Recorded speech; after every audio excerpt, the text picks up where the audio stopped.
Start again. That's in the outro right there.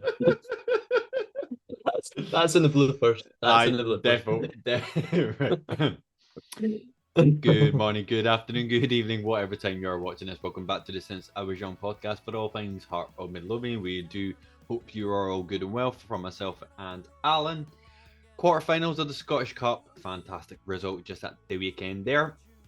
This week's podcast is going to be doing a bit of a diving on the actual game itself, away to Airdrie. Sorry, we'll take a look at the starting lineup as usual, how we played as usual, and what we think to our next opponents, which will be away to Greenock Morton. Probably the most favourable and winnable tie, but we will take a look into that and the other draws in the cup as well. And also we will look ahead to this week's home game. We are back at Tynecastle, where we will be hosting Motherwell to hopefully continue that great streak that we're on just now. So hopefully that can continue. And I believe as well, we'll throw in some stats as usual, because as always we as Alan loves a wee stat here and there, so we'll get you up to speed with that. But as always, guys, before we start, if you haven't subscribed via our YouTube page to the podcast, please think about subscribing. And also, if you want to get us on our usual socials as well, please feel free to do so. All will be in the description. So we do hope you're all good and well, and you enjoy the podcast this week. So, Alan,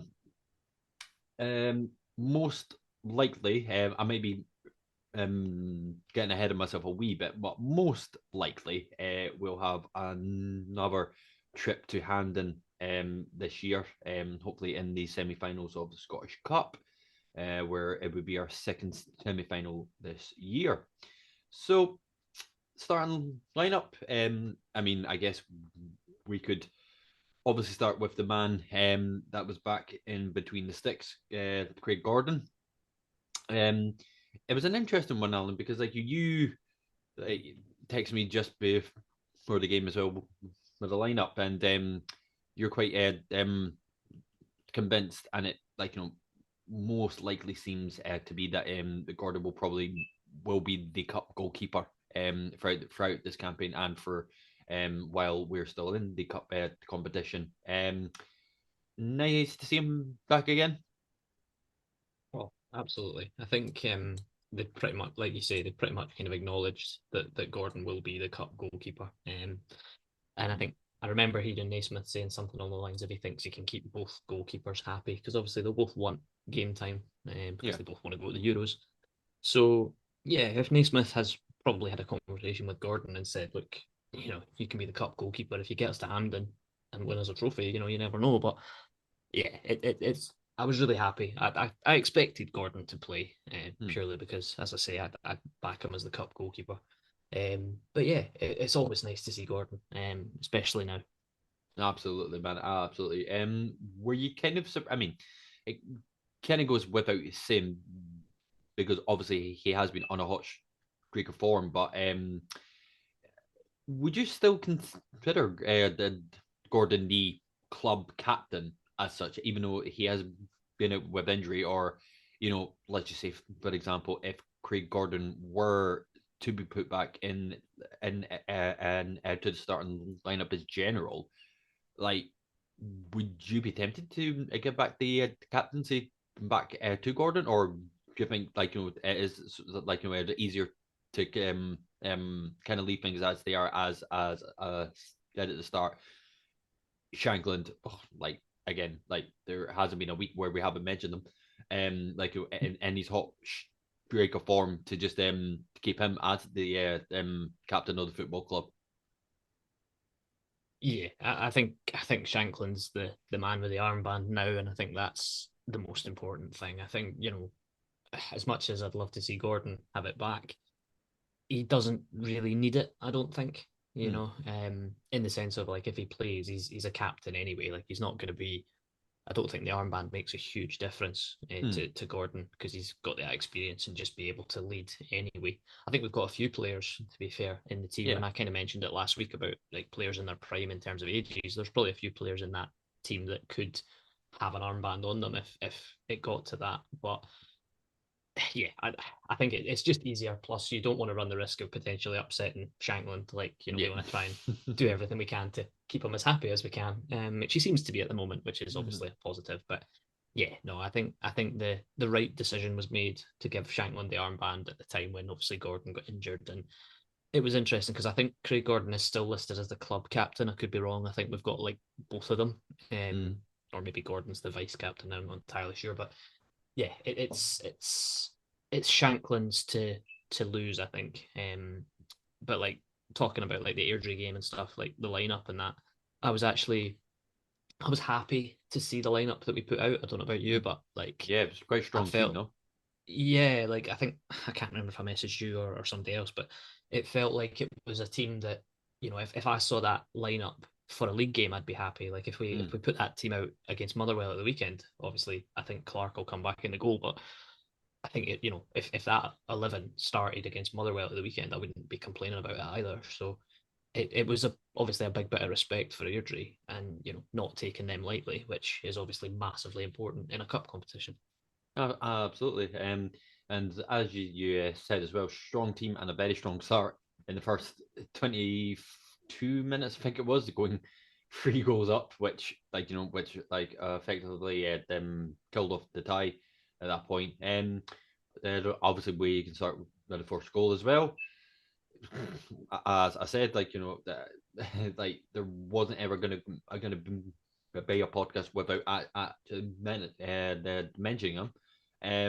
At that point when he scored his first goal, 23rd goal of the season, and obviously after the game got his second in the second half, which takes him up to 24 in all um, um, competitions, which is ridiculous. Like we're in February, like it's utterly ridiculous. I, yeah, I mean the goal itself, it was a really, really well like sort of taken goal.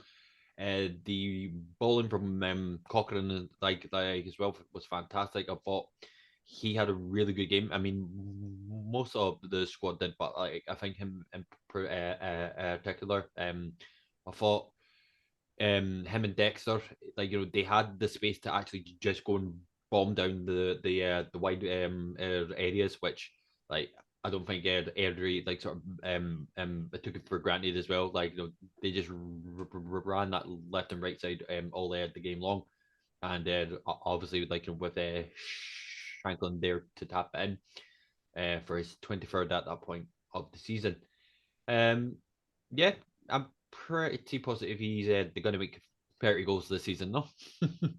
Oh, definitely. Yeah, I wouldn't bet against it at all. I think he's just like you say, we can't go a week without talking about him. And it was funny in the after-match interview, kind of jumping ahead of things, but the Mm. after-match interview when they showed him that first goal, he was like, "Oh, you missed a wee flick out at the start of it," and he was raging about it, to the point where they actually quickly must have edited it and put it back out again towards the end of the interview, and he was laughing about it. But yeah, he's just phenomenal. Like I saw a thing earlier on, and people talk about like his goals and stuff, and hitting 50 goals and all the rest of it. But since he's joined us, he's got 8 assists as well, apparently. So Which, he's yeah, he's upwards of 60 goal contributions in 80 odd games, which is just phenomenal. Like that's fantastic insane. record. Like it's ridiculous, and it's the sort of thing that we don't see at Hearts. Like we don't get players like that. Certainly not as consistent as he is, but yeah, it was a really well worked goal as well. Like I think the thing is as well, like I said it last week about Shankland in terms of like his all round play as well.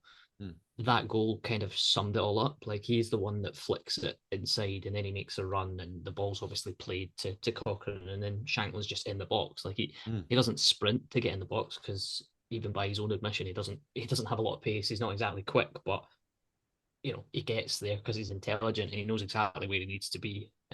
Cochrane plays a brilliant cross. Like it was a really, really good ball in. Mm. And I thought George Grant was going to get it. I don't know if Shanklin gave him a shout to tell him to get out the road, but George Grant looked like he was going to hit it and then he just kind of didn't. Shanklin was just there to put it away. But brilliant start, like you say. I mentioned last week about Airdrie and like trying to catch them out, and because they like to play out from the back, and they did it all day, to be fair. But I think that was kind of their undoing as well. I think other teams, and we've seen it, like the best way to sort of frustrate Hearts is to sit in and defend and make us have to beat you. But I think Airdrie were maybe a wee bit naive in terms of like wanting to play their way and like realize, like I'm not saying they didn't realize it, but like it almost made it quite easy for us, particularly in the first Yeah. half. Like it was, say like I think I said it to you. I thought it was going to be a hammering at that point, because I could see how open Airdrie were, and it was very very easy. Like you say, Cochrane and Dexter were brilliant down the sides. Nieuwenhof was fantastic as well. Yeah, it was very easy to begin with, and that first opening 25 minutes, obviously, when you score 3 goals in that amount of time, like we've said it for weeks that second half Hearts are the only team that ever turns up, but clearly this week it was. Could we just fancy turning up in the first half and winning the game before half time? Absolutely, sir. And with the weekend of this Super Bowl as well, how could the decided to become a quarterback this weekend? I think Phenomenal. like you have to like. I mean, even though like Vargas's finish was a bit lucky, I would say that like for it to like Yeah. deflect off him and to the goal, but the highlight of that all was that assist. That was an absolute, literally peach of a ball, right at his feet. Vargas, like obviously, like with his sprinting pace as well, like you wouldn't expect any of the other like Hearts players like them of their pace to actually maybe get there, but he knew where it was going as well, which like when he shown it back like from the bird's eye view, like sort of play like it literally like everything was absolutely perfect down to the T. And then, like, it was a bit of a shame as well for Halkett to go off, like, throughout the first half as well. I don't think there's been any, like, sort of serious talk about that. I don't think it's a nasty injury. I think it, like, I don't know if it was more from Halkett as, like, as like a precaution or something like that. But, as soon as he went down as well, like, I think even the commentary as well. I believe Neil McCann was part of that as well. He said as well, like for the amount of injuries that he's actually had, even from a mental point of view, to have that we scared like just after you come back, like I mean, like me personally, I don't know what I would be like sort of thinking, but yeah, an absolute amazing assist, no. Oh yeah, it was ridiculous. Like you say, it was the typical quarterback pass, and it just Mm. just found Vargas in the space that he needed to be in. And Vargas, like you say, did get very lucky. I initially thought it went in off his hand, but Aye, I thought that obviously no VAR, so they can't do anything about it, which was better, refreshing. better. To say the least, it was very refreshing to watch a game with no VAR. But yeah, like the Halkett thing, it's a shame. I don't know if there's been any updates. I think all Naismith said after the game was he'll probably have to go for a scan, but I don't know. We'll wait and see, because I mean I could say it doesn't look like much, and then we could see him out for weeks. But I think the thing with certainly with defence, it's kind of come at an okay time for him to Yeah, be injured. If it is going to be a longer period, if it is, I mean I don't know what it will be, but having Rolls back, and obviously Kingsley's kind of settled in well to that central defensive yeah. role. And the fact we're only playing a two at the back at the moment because of the back four, it's not the worst time for Halkett if it is an Mm. injury. But yeah, you're right. It must be really really hard. And when you have an injury and you're out for as long as he was and has been, because he's had multiple injuries, like you're probably not really wanting to be 100% in a game. Do you know what I mean? Like you Yeah, probably yeah. maybe duck out of a tackle, or you don't want to kind of go full in just in case you get injured again. And I think he went down because he felt something in his knee. That's what Naismith said after the game. But how much it was or what it was, I don't know. But the pass that he made for that goal was just phenomenal. Like Mm. I said it years back when we had Suter making passes like that. Mm. You know, every game, Suter was pinging diagonal passes out to the wide areas, and Halkett just decided to go direct. And it's nice to have that like as an option, because as much as Naismith wants us to like play through the lines and be sort of passing and moving, having that direct over the top ball is very good as well. Like it's a different alternative. Like we saw it with Shankland's goal against St Johnstone. It was exactly the same. It was a long ball from Frankie Kent. So having defenders that can just, just lump it, just put it in Yeah. space and there'll be somebody there. And Vargas, I mean, I say just lump it. It absolutely was not just a lump from Halkett. Like he knew exactly where he was putting it and who exactly he was trying to find. But just having that as an option was brilliant. But yeah, I did think that Vargas handed it into the net, but do you know what? I couldn't care less. Take Kenny it. Vargas he's growing on me as Kenny Vargas. Not that he wasn't anyway, but he's certainly growing on me as the weeks go on because I can see more of what he's got, and he's he's not a Gino type of player, but he's not far off that in terms of similarities and things. But obviously Vargas is considerably younger, so it'll be interesting to see what happens with that. But yeah, it made it kind of at 2-0. I was thinking, right, that's it. This is Yeah, barring some miracle, this is done now. absolutely. And just to confirm your your thoughts on that as well, it wasn't too long after where our newest Australian addition, Callum Nieuwenhof, managed to get his second goal of the season as well. Also quite a good finish as well. Just outside the box, again, I don't know if it was last week or the week before, but he is really starting to like slowly grow into why we brought him in as well. He's we've said it before. He's obviously had to adapt to the Scottish game as well. Taking into account that like a brand new home, a brand new country as well. Like getting used to everything in general, but you know I don't know if it was yourself, I think it was yourself that said he's now currently in your starting 11 every week. Is that right?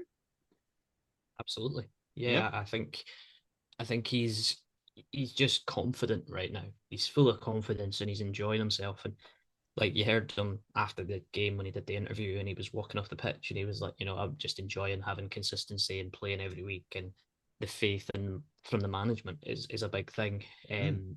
I think Callum Nieuwenhof is the sort of midfielder that Naismith wants all of our midfielders to be. I don't know if you saw it or if I sent it to you. Maybe I forgot, but there was a thing about Devlin, and they're at Rickerton. They're sort of trying to get Cammy Devlin to be more of a box to box type of midfielder rather than that little bulldog that he is. Because obviously, if you can do everything in the midfield, it's even better. Yeah. And I think Nieuwenhof is the example of that. I think he's very good. I mean, I'm not going to say he's like a bulldog type defender. If anything, he needs to work on what Devlin's best at, and Devlin needs to work on what Nieuwenhof's best at. If we could Yeah.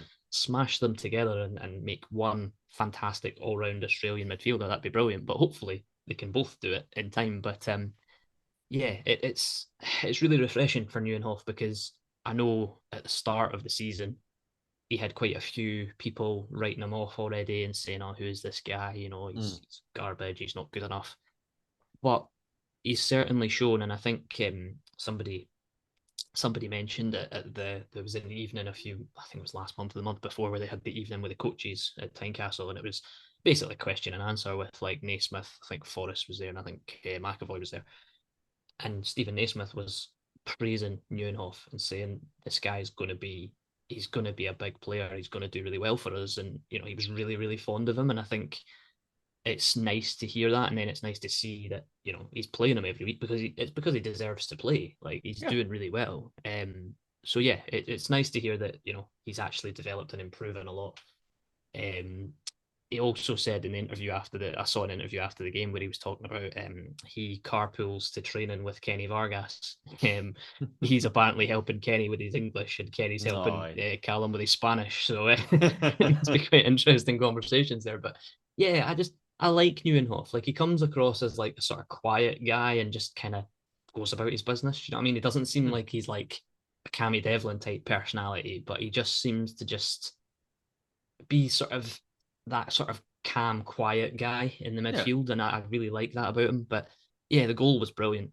Similar to a goal that he scored earlier in the season, when he just hits it from range and it sort of skids in off the ground. I think it was his weak foot as well. I could be wrong, but yeah, it's as I say, it was a good reward for Nieuwenhof, and I think the fact that he's kind of starting to show why we bought him is a big thing.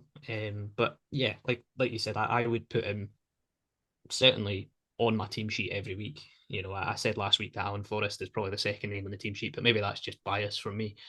Um, Of but course. yeah, I'd say obviously Shanklin's your number one on the team sheet, probably Forrest based on current form, and then Neuenhoff as well. I like the Benny and Neuenhoff combination as well. I really like that as a partnership. I think they're doing really well together. They had, I think it was George Grant in the midfield with them against Airdrie, but I don't Yeah. think he was particularly great, but he was okay.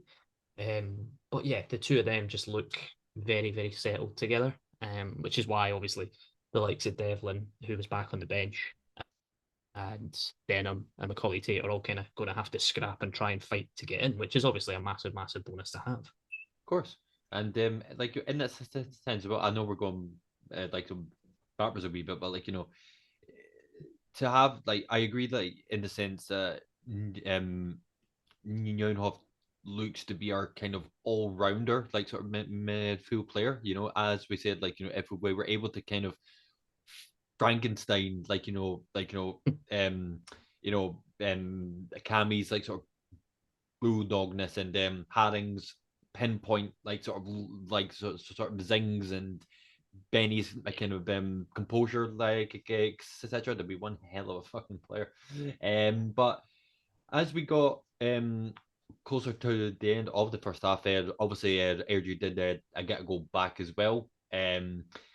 I wasn't able to say when did they go went in. I wasn't able to say would have the Gordon saved that. Clearly not. But I mean, to be fair to him, like I mean, for all as much as it was a bit on the easier side, I don't think in parts Airdrie didn't make it easy for a receiver. Like the whole game itself, like personally, I wasn't in the least bit concerned about the cup upset, but at the same time, there were parts where they did start to pile on the pressure like a wee bit. And to be honest, for as much as it's a constellation, I think they did deserve that goal, and it was a good taken header as well. Yeah, yeah, I'm with you. I thought they actually played some good stuff, and they hit the bar as well at 1-0. Yeah. So, you know, if that went in, it would have been a different game. But yeah, we just I think there was a point, I seem to remember there being a point, I can't remember if it was the first half or the second half, but Shanklin was like fucking going mental because he was like, you could see that we'd kind of stepped off a little bit, and it was Mhm. like, right, let's not let them back in. And Shanklin was like, we were a wee bit sloppy with a few of our passes and stuff, and the Yeah. commentary mentioned it. They were like, yeah, Shanklin's just berating the rest of his teammates because obviously we kind of dropped a little bit. But yeah, they deserved their goal. It was a good goal. I have an issue with defenders not blocking crosses, and we don't seem to like to block crosses. We just let them come in. But do you know what? When you win a game, especially in a cup, it doesn't really matter. Yeah. In the same way that I could pick out one or two players that maybe weren't brilliant, but I don't really care. Like Yeah. cup progression is the priority, and that's what we managed to do. So that was the most important thing. Of course. And I'll be very honest. Like I'm sure that you will agree as well. Like when we got in to the first half, sorry, the second half, like the tempo for both teams kind of dropped. Like like we got our 3 goals. But obviously they got them back as well. But the majority of the second half it did kind of slow down a wee bit.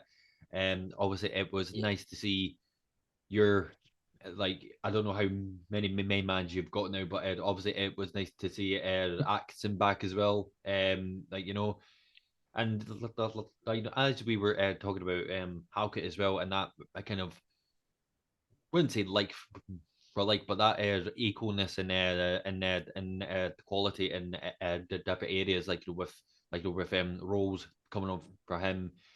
Did Dexter, who started quite well, to then have Atkinson there as well, and then to bring on Tate, who's starting to show some that some quality there, like parts, and to have Scott Fraser as well, who seems to have like a bit of something. I have no idea what yet, but like that, like well, to quote you, there is like a player there, but Yeah, like it was nice to see, like, in terms of when we look to the bench as well, in terms of quality.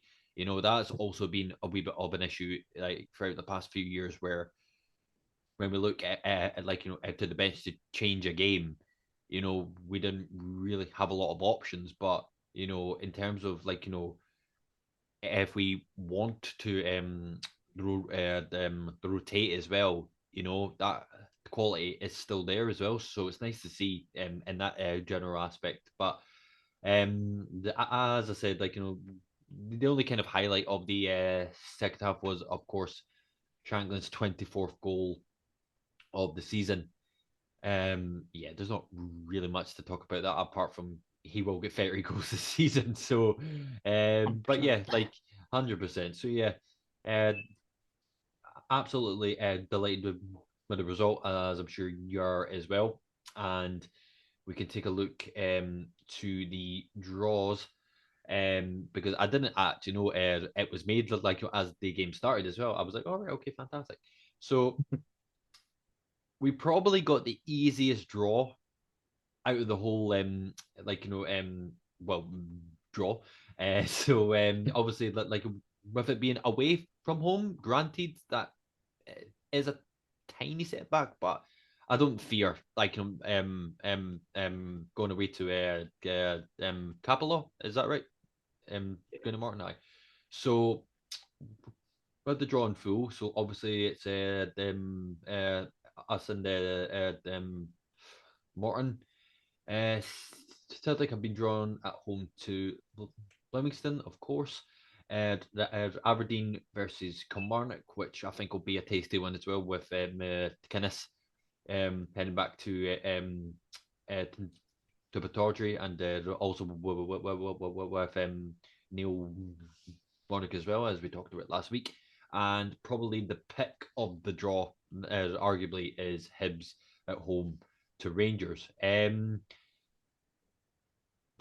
could probably pick out the winners of obviously us and Celtic as well, but it's going to be a bit of a toss up with Aberdeen and Kilmarnock and Hibs and the Rangers. What are your thoughts, Alan? Do you have a tiny wee prediction on what the semi final could look like?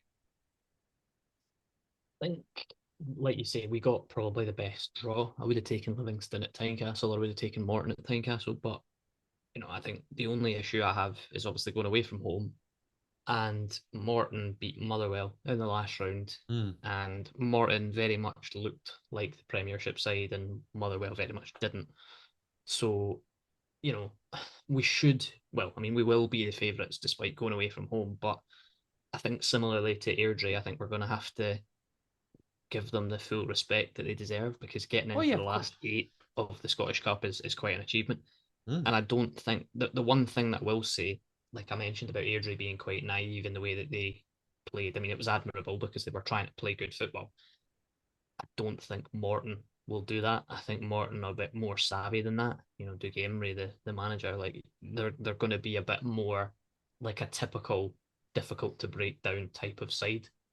So yeah, it'll be up to us to try and win the game, but it certainly is the easiest in terms of teams that we could have got drawn Mm. against. I would have preferred it at Tynecastle, of course, but that's life. But yeah, like you say, it's quite a good draw. I think we were. It's funny. I saw, like, if the draw had been made before or after the game, rather, the number of ball that we would have been a different one. But All right, because they're done alphabetically, it was Airdrie or Hearts. So we were like right, higher up in we were, I think, second behind Aberdeen. So right. we would have been ball number two rather than whatever it was. Mm. Or we were ball number two rather than whatever it would have been if we were through and the draw was made after. So the draw would have been different. I think we probably would have got maybe Celtic or Rangers, actually. So we probably kind of blessed Of ourselves on that course. one. But yeah, I think I think obviously we have to be favourites for it, but you know we just have to show respect to Morton, and as I say, if we put out a full strength team, I'd be delighted. I think that's probably the route that we'll go down now. I think Yeah, of the only course. player that'll probably get rotated in is Gordon, obviously being the cup keeper. As I say, I wouldn't expect Naismith to change much because he talks about how important the cups are. Like we made one semi-final, we want to make another one. We'd love to get to a final. So yeah, it's about showing respect to the opponent and having a go at them properly, which we should be able to do. Of course, I agree with that, man. So out of like as I said at the start, out of I mean, obviously we would naturally assume that Celtic will to get through against Livingston. Aberdeen, Kilmarnock. Who do you reckon? Aberdeen. I'll go Yeah, Aberdeen win.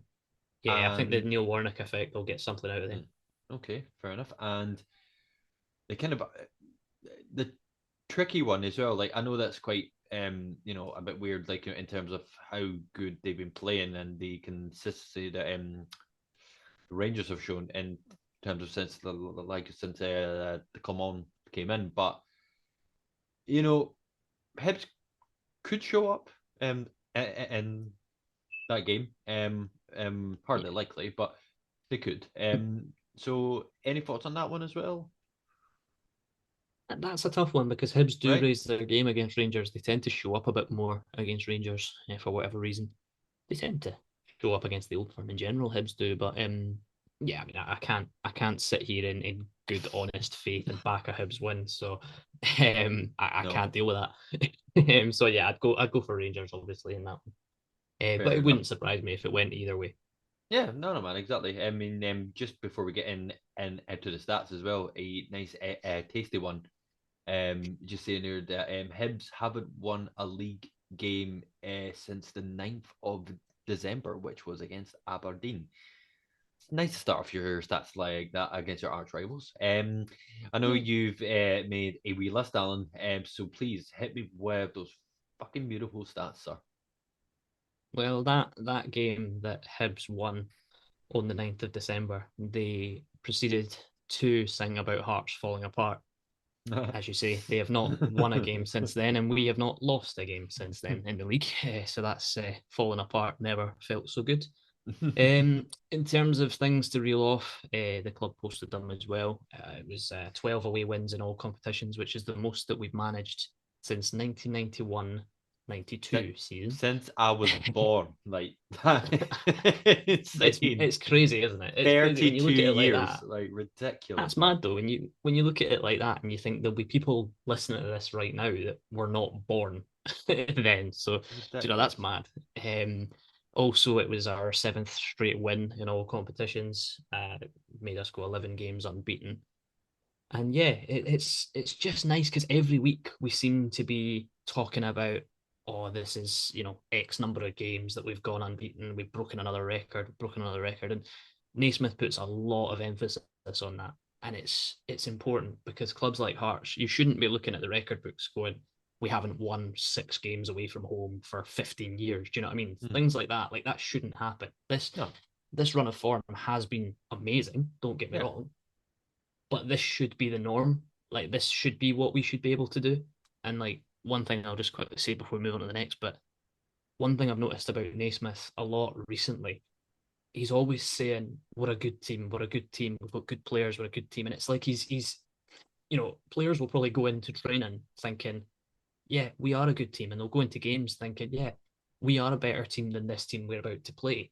yeah, And like I said about last week, talking about mentalities and stuff, it all feeds into that. And it's like if you make the players feel like they are 10 feet tall and they can beat anyone, then there's no reason that they can't. Like Shanklin said it after the game. They were asking him about like the run of games he's been going on with his goals. And they asked him, do you go into every game feeling like you're going to get a goal? And he's like, yeah. He's like, I yeah, don't think about it. Like, I don't think how I'm going to get one. I just believe I can score in every game. And having that mindset makes it so much easier to kind of follow that through and make that happen, which is just great. So that's massive credit to Stephen Naismith. And I know there have been people that had doubted his appointment when it was made, myself included. And I think you, maybe the pair of us, were a bit skeptical, but obviously happy to have him. And he's changing a lot of people's opinions of him. And that's a massive, massive positive as well. I even saw. I think it was. I don't know if it was today or yesterday. Like a friend of the Bond, like Graham, put up this massive like sort of thing as well, where like he didn't like the fact that we did hire Naismith. I think when we did that podcast with him and John, I think out of all of us, he was the one that was a bit more kind of skeptical, about his appointment and kind of the easy option as such. But coming from where we started, which was a bit of a bumpy road, like he's came on leaps and bounds since then, and hopefully it can only get better as we get to the end of the season. So yeah, we can take a look ahead to the last part of the podcast, which, as we said at the start, we are back at home uh, to Motherwell. It feels like with all these stats that we've been doing, especially about the away form, it feels like we've not played at home in ages. So it'll be nice to come back to attend Castle. So currently, Motherwell sit eighth in the league with only 25 points. You said so yourself, Alan, and between like sixth and 10th, like it's incredibly tight in terms of the points tally. So they'll obviously want to try and get as many points as they can. But also equally as well from myself, my Arsenal is going to be so fucking tight.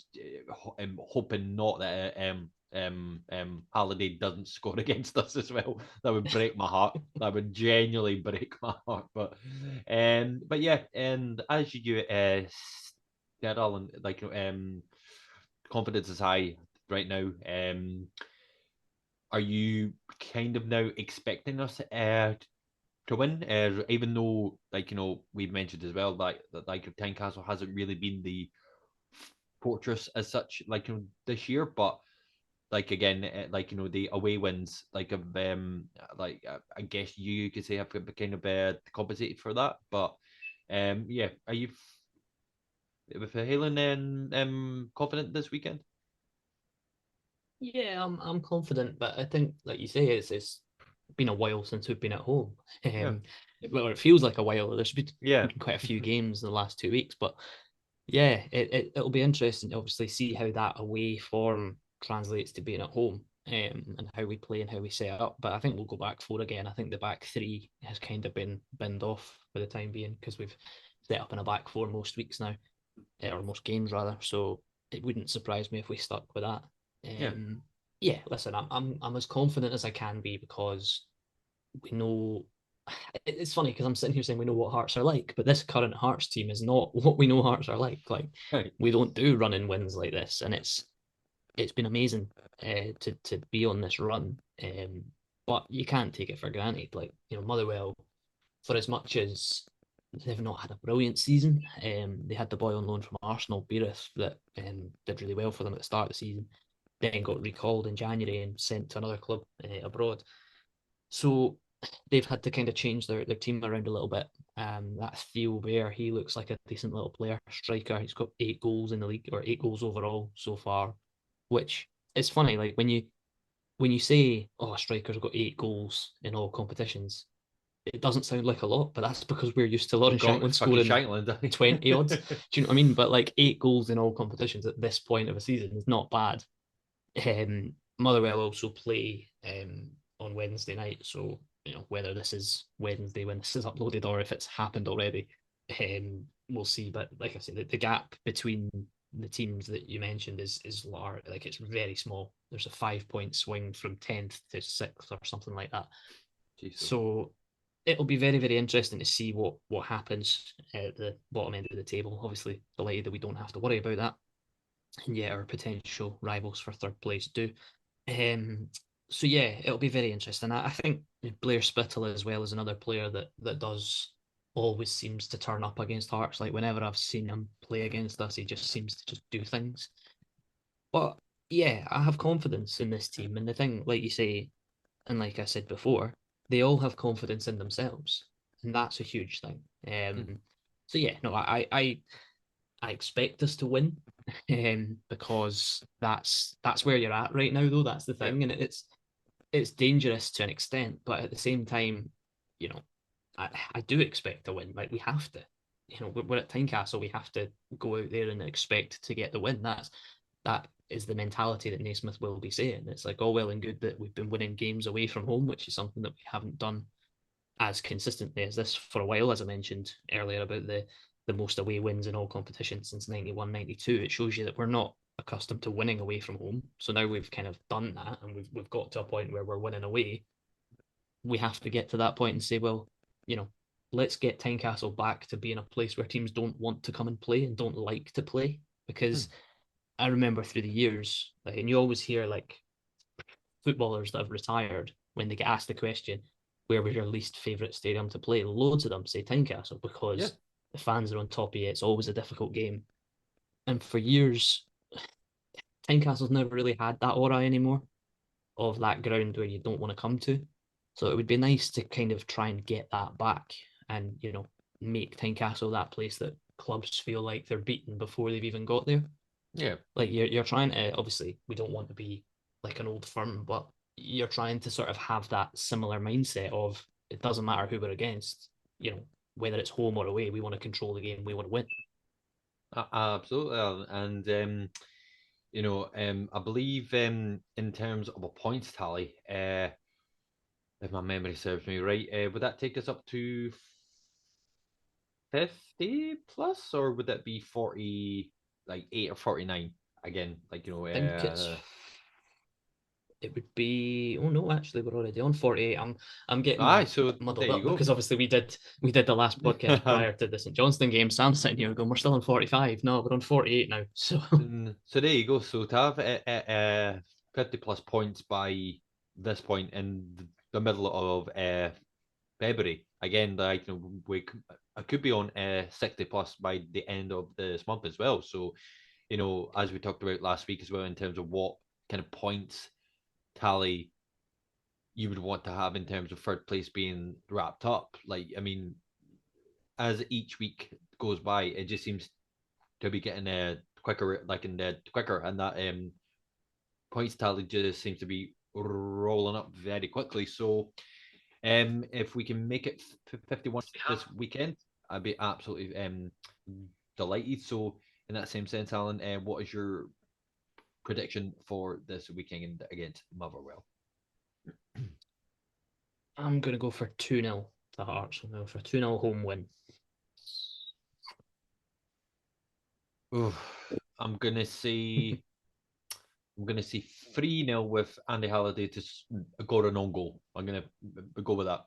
Like, you know what I mean? Like, just do us a favor, please. Don't score again. But yeah, I think that brings us to the end of this episode for the Since I Was Young podcast. As always, guys, thank you very much for watching. As always, if you want to have your your opinions, etc., on our socials as well, please check those out. All in the description. And for everyone that's going ahead to the game on Saturday, we do hope you have a good one. And from myself and Alan, we do also that you all have a good one, and we will see you next week for the podcast. And everybody, you all take care. Bye for now.